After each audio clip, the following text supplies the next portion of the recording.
ಈ ಬಾರಿಯ ಬಜೆಟ್ನಲ್ಲಿ ಜಿಲ್ಲೆಗೆ ಯಾವುದೇ ಯೋಜನೆ ಕೊಟ್ಟಿಲ್ಲ. ಬಾಕಿ ಯೋಜನೆಗಳಿಗೂ ಹಣ ನಿಗದಿ ಮಾಡಿಲ್ಲ. ಬದಲಾಗಿ ನಮ್ಮ ಜಿಲ್ಲೆಗೆ ಪಂಚ ಗ್ಯಾರಂಟಿ ಯೋಜನೆ ಹೆಚ್ಚುವರಿಯಾಗಿ ಜೂಜು, ಎಣ್ಣೆ, ಮಟ್ಕಾ, ಗಾಂಜಾ ಗ್ಯಾರಂಟಿ ಕೊಟ್ಟಿದ್ದಾರೆ ಎಂದು ಮಾಜಿ ಸಚಿವ ಎಚ್ ಡಿ ರೇವಣ್ಣ ವ್ಯಂಗ್ಯವಾಡಿದರು. ಹಾಸನದಲ್ಲಿಂದು ಪತ್ರಿಕಾಗೋಷ್ಠಿಯಲ್ಲಿ ಮಾತನಾಡಿದ ಅವರು, ರಾಜ್ಯದ ಮುಖ್ಯಮಂತ್ರಿಗಳು 2025-26ನೇ ಸಾಲಿನ ಬಜೆಟ್ ಮಂಡನೆ ಮಾಡಿದ್ದಾರೆ. ರಾಜ್ಯದಲ್ಲಿ 5 ಗ್ಯಾರಂಟಿಗಳನ್ನು ಮುಂದುವರಿಸಿದ್ದಾರೆ. ಆದರೆ ಬಜೆಟ್ನಲ್ಲಿ ಹಾಸನ ಜಿಲ್ಲೆಯೇ ಇಲ್ಲ. ಈ ಸರ್ಕಾರಕ್ಕೆ ಜಿಲ್ಲೆಯ ಜನ ಧನ್ಯವಾದ ಹೇಳಬೇಕು ಎಂದು ಲೇವಡಿ ಮಾಡಿದ ರೇವಣ್ಣ, ಅನೇಕ ಕಡೆಗಳಲ್ಲಿ ಎಣ್ಣೆ ಅಂಗಡಿ ಹೆಚ್ಚಾಗಿ ಗೌರವಸ್ಥ ಕುಟುಂಬ ಬದುಕಲು ಆಗುತ್ತಿಲ್ಲ. ಜೂಜು, ಮಟ್ಕಾ ದಂಧೆಯೂ ಹೆಚ್ಚಾಗಿದೆ. ತೋಟಗಾರಿಕೆ ಕಾಲೇಜು ಮಂಜೂರು ಮಾಡ್ತಾರೆ ಎನ್ನುವ ನಿರೀಕ್ಷೆ ಇತ್ತು. ಫ್ಲೈಓವರ್ಗೆ ದುಡ್ಡು ಕೊಡ್ತಾರೆ ಎಂದು ಭಾವಿಸಿದ್ವು. ಕುಮಾರಸ್ವಾಮಿ ಸಿಎಂ ಆದಾಗ ತಂದ ಯೋಜನೆಗಳಿಗೆ ಮುಂದುವರಿದ ಹಣ ಬಿಡುಗಡೆ ಮಾಡಬೇಕಿತ್ತು. ಸೂಪರ್ ಸ್ಪೆಷಾಲಿಟಿ ಆಸ್ಪತ್ರೆಗೆ 100 ಕೋಟಿ ಕೊಡಬೇಕಿತ್ತು. ಅದನ್ನ ಕೊಟ್ಟಿಲ್ಲ. ಒಟ್ಟಿನಲ್ಲಿ ಜಿಲ್ಲೆಗೆ ಬಜೆಟ್ನಲ್ಲಿ ಯಾವುದೇ ಯೋಜನೆ ನೀಡಿಲ್ಲ. ಹಾಸನ ಕರ್ನಾಟಕದ ಬಜೆಟ್ ಬುಕ್ನಲ್ಲಿಲ್ಲ, ದೆಹಲಿ ಬಜೆಟ್ ಬುಕ್ಕಿನಲ್ಲಿ ಇದೆ. ಕೇಂದ್ರದಿಂದ ಜಿಲ್ಲೆಗೆ ಯಾವ ಯೋಜನೆ ಬೇಕೋ ಅದನ್ನು ತರುವ ಶಕ್ತಿ ದೇವೇಗೌಡರಿಗೆ ಇದೆ.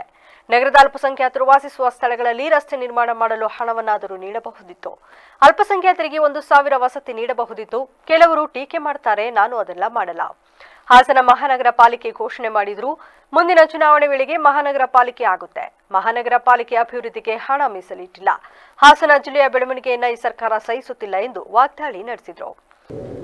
2025-26ನೇ ಸಾಲಿನ ಬಜೆಟ್ ಅನ್ನು ಮಂಡನೆ ಮಾಡಿದ್ದಾರೆ. ನಮ್ಮ ಜಿಲ್ಲೆಗೆ ರಾಜ್ಯದಲ್ಲೀಗ 5 ಭಾಗ್ಯಗಳನ್ನು ಕಂಟಿನ್ಯೂ ಮಾಡಿದ್ದಾರೆ. ಅದರ ಜೊತೆಗೆ ನಮ್ಮ ಜಿಲ್ಲೆಗೆ ಅಡಿಷನಲ್ ಆಗಿ ಸರ್ ಹಾಸನ ಎಲ್ಲಿದೆ ಅಂತ ಈ ರಾಜ್ಯದ ಬಡ್ಜೆಟಲ್ಲಿ ಇಲ್ಲ, ಪರವಾಗಿಲ್ಲ. ಆದರೆ 5 ಭಾಗ್ಯನಾರು ಬನ್ನಿ ಅಣ್ಣ, 5 ಭಾಗ್ಯನಾರು ಮುಂದುವರಿಸಿ ಅದರ ಜೊತೆಗೆ ಹಾಸನ ಜಿಲ್ಲೆಗೆ ಅಡಿಷನಲ್ ಆಗಿ ಇನ್ನು 5-6 ಭಾಗ್ಯಗಳನ್ನ ಕೊಟ್ಟಿದ್ದಾರೆ. ಒಂದು ಜೂಜಾಡೋದಕ್ಕೆ ಒಂದು ಭಾಗ್ಯ, ಎಣ್ಣೆ ಭಾಗ್ಯ, ಇನ್ನೊಂದು ಎಂಥದ್ದು ಮಟ್ಕಾ ಭಾಗ್ಯ, ಇನ್ನೊಂದು ಎಂಥದಪ್ಪ ಎಂಥ ಭಾಗ್ಯ, ಗಾಂಜಾ ಭಾಗ್ಯ, ಆಮೇಲೆ ಇದು ಎಂಥದಪ್ಪ